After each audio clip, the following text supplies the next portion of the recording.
All right. Because he was supposed to pay by yesterday. So I'll see if he paid, if he's going to pay today. I don't know. Or sometimes if he pays online with that online thing, doesn't it take a long time? Not anymore. It takes 24 hours. Mr. Britton, can you hear me? Yes, ma'am.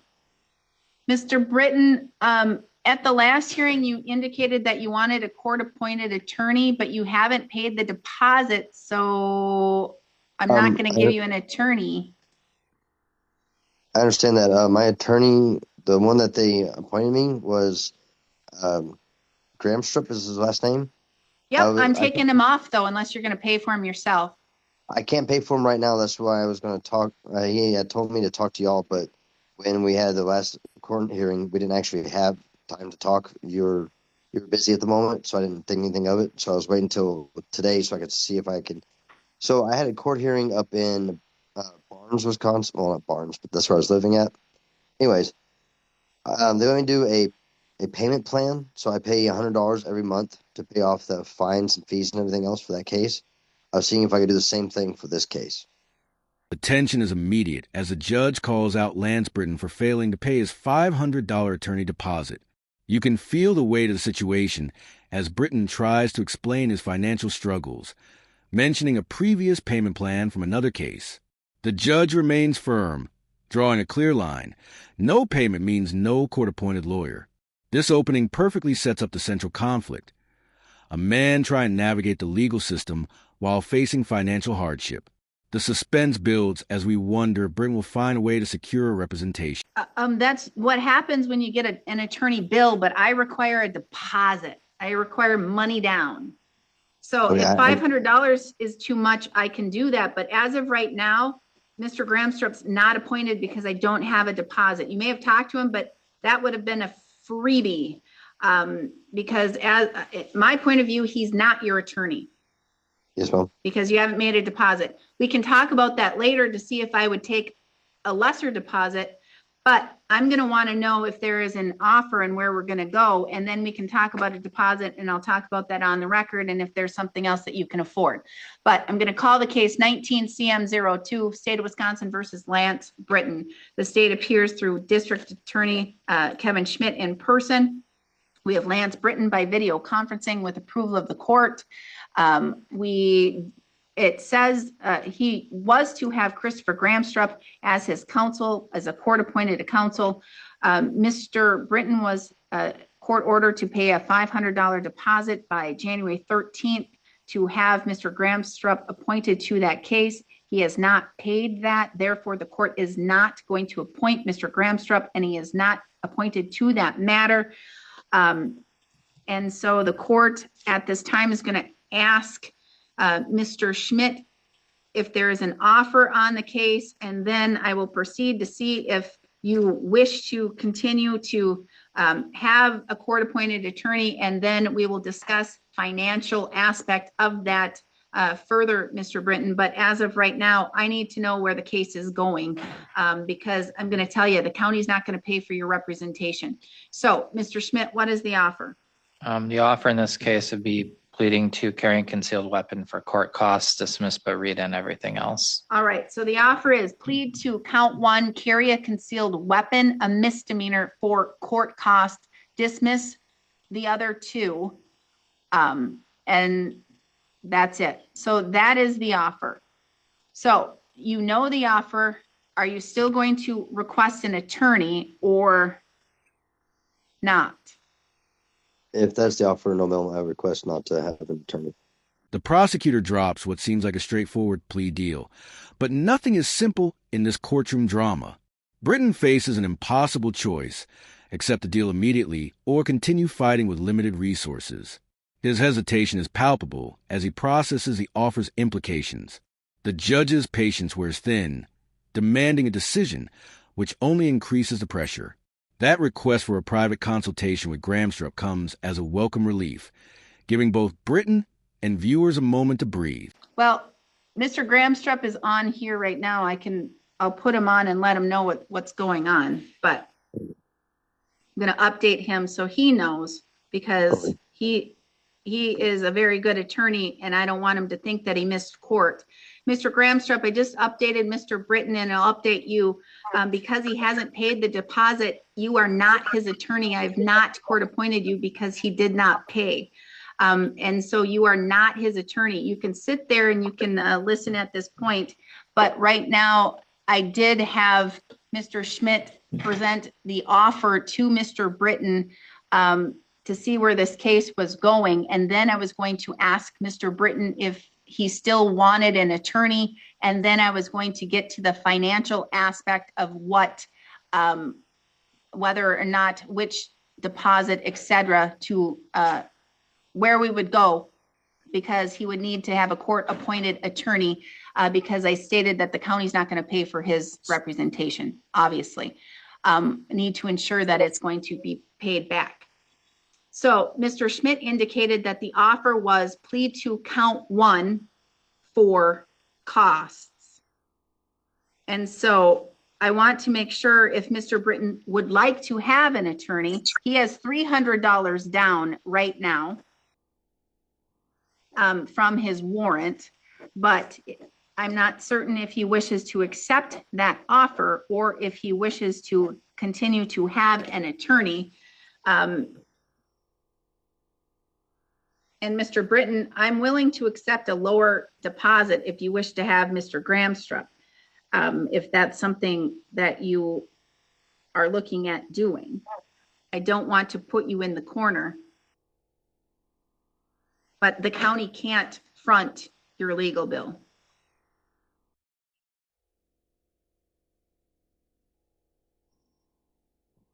Would you like to have a brief moment with Mr. Gramstrup in a confidential breakout session? If that's possible, yes, ma'am. All right. Back on the record, same appearances as previously noted. Was that enough time, Mr. Britton? Yes, ma'am. Are you going to accept the offer, or do you want an attorney officially appointed? What do you want to do? I was going to accept the offer. All right. So here's what I'm willing to do. Mr. Gramstrup, stay on, please. If you're willing to accept the offer, I can go ahead and take care of that here today. Okay. How you wish to accept the offer to carry a concealed weapon, count 1. How old are you? I am 35. Can you read, write? Do you understand the English language? Yes, ma'am. Any drugs, alcohol, or other medications in the last 24 hours? No, ma'am. That's sober for 2 years. Mental illnesses or diseases or disorders? No, ma'am. Highest level of education? Some college. Do you understand that you have a right to go to a jury trial? You would have the right to have an attorney or yourself cross-examine the state's witnesses or call witnesses to testify for you. You would have the right to testify on your own behalf or remain silent and not have your silence used against you. You would have the right to have that jury trial in which 12 of your peers would need to reach a unanimous decision as to a guilty verdict or find you not guilty.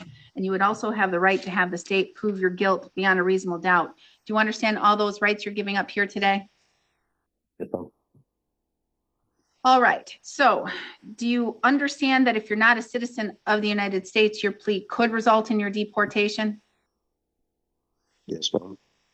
You understand that the state would have to prove on or around December 10th, 2018, that in Burnett County, not being a peace officer or a person defined under Wisconsin law, you were armed with a concealed and dangerous weapon, a sword, a Class A misdemeanor. Do you understand that upon conviction, you face a fine of up to $10,000 or imprisonment of up to 9 months or both?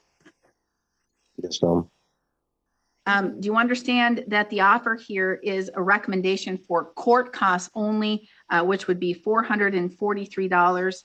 Do you understand that I don't have to follow that? Yes, ma'am. Said differently, I could sentence you all the way up to that maximum possible penalty if I thought it was warranted. Do you understand that? Yes, ma'am. Do you still wish to proceed and enter a guilty plea?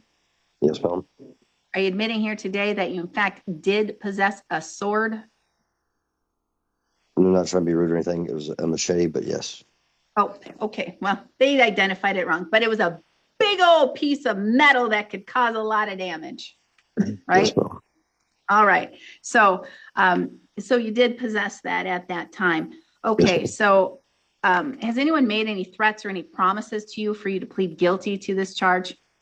no, ma'am. You're doing so freely and intelligently, telling the court you fully understand what you're doing here today, Yes, ma'am. and you are doing it voluntarily. Yes, ma'am. Do you have any questions? Do you understand that you're pleading guilty by video, but you could be here in person, but you're in Nebraska, so you asked to appear by video. Do you understand? You could say, Judge, I want to be there in person. Do you understand that?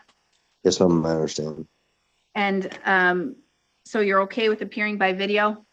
Yes, ma'am. I am. And even though I didn't officially appoint Mr. Gramstrup because there wasn't a deposit, I did give you time to talk to him, correct? Yes, ma'am. I appreciate that. All right. Do you have any questions for me or anyone else at this time? No, ma'am. I do not. All right. Though we don't hear their private conversation, Gramstrup's continued presence speaks volumes about his dedication. This off-record discussion represents those crucial moments in legal dramas where fate gets decided in whispers. The attorney could have walked away after learning he wouldn't be paid, but instead chooses to advise Britton. When they return, there's a noticeable shift in Britton's demeanor, more resolved, more confident. That simple, I was going to accept the offer line carries the weight of their unspoken strategy. So as to count one, carrying a concealed weapon, how do you wish to plead? Big guilty, ma'am. The court will find your plea of guilt is done knowingly, intelligently, and voluntarily. I will find that you understand your constitutional rights and what it means to waive and give up those rights.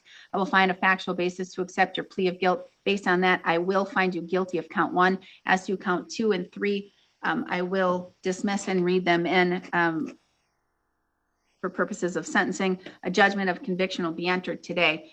Mr. Gramstrup, although you were not like officially appointed because he didn't pay a deposit, you will get paid for your time. At minimum, $100. I will guarantee that at minimum, $100. But the court will cover if it's over $100. I'm going to make sure you're covered. Okay. But Okay. so if you want to argue, you can argue. If you don't, you don't have to. All right. So Mr. Schmidt, argument. I think costs are appropriate. This happened more than 6 years ago. If there are any criminogenic needs, I don't know that they'd be relevant anymore. This was an odd fact pattern where a vehicle stopped for routine traffic things. The police thought the vehicle was suspicious because it was spray painted black and because the ignition had been disassembled and was running on like wires. The driver admitted to having like knives and a tomahawk. They found those, and then they also found what they described as a sword in the vehicle as well. Given where the tomahawk was, it probably could have been charged as carrying a concealed weapon as well. I think cost for this is appropriate. Thank you. Thank you. Mr. Gramstrup, anything you want to add or say? Yeah, Your Honor, I have had a fair amount of contact with Mr. Britton, and he does have some prior criminal history. However, because this is old, it's a 2019 case. He since then has been doing pretty well, and conversations I've had with him really seem to indicate that he's gotten his act together. So I agree that the cost is appropriate. Thank you. Mr. Britton, anything else you want to add? Anything you want to tell me? Just like they were saying, like Mr. Gramsci was saying, I've been doing good. I'm 2 years sober now. I got a job. I got my kids. I'm doing pretty good. I even got my license back, so appreciate just having a court fines. When it comes to the court fines, am I able to do a certain payment plan? Because Mr. Britton. with the 2 kids and all that stuff. No. Mr. Britton, I'm going to do you one even better. I am proud of you. I don't know you because quite honestly, this is a 2019 case. I'm going to guess, I don't even think you were in front of me even once. No, you just missed you. I don't even know if you were even arrested and brought in front of me for bail. You weren't. You were never in front of me. I don't know you from Adam. So I'm going to tell you that I don't know you, but I'm proud of you. 2 years sober. You have a job. You didn't have a driver's license and you got your driver's license back. You have done all that you need to do. So this is what I'm going to do. I have a mandatory requirement that I have to assess $200 DNA surcharge. I'm assessing a $200 DNA surcharge only for the carry concealed. I'm ensuring that $100 at minimum goes to Mr. Gramstrup. I want to make sure that even though you didn't, I want to make sure that he gets compensated because he talked to you, he did some stuff, and I want to make sure that I'm waiving the rest of the court costs and fees. You're good to go because Thank you. I'm proud of you, and I think Thank you. you're doing awesome. Your Honor, Thank you. can I ask how much does Mr. Britton have posted? He has $300 posted. Plea hearing transforms into something more profound as details emerge. Britton's correction about the weapon shows he's engaged, not just passively accepting his fate. Gramstrup's advocacy shines as he emphasizes Britton's rehabilitation, painting a picture of a changed man. Even the prosecutor acknowledges the case's age and unusual circumstances.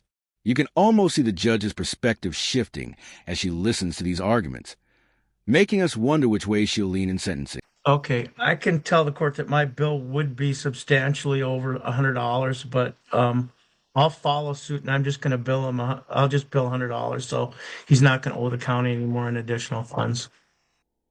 Thank Mr. you. Gramstrup, that is commendable. Thank you so much. You bet. Good luck, Lance. All right, thank you. Have a All good right. Thank you both. We are adjourned. one. Have a good day. Thank you. Have a good day. Mr. Gramstrup, I truly do thank you for that. That is very Oh, you're welcome, commendable. Your Honor. Absolutely. Thank you. Thank you. Have a good day. Thank you very You much. too.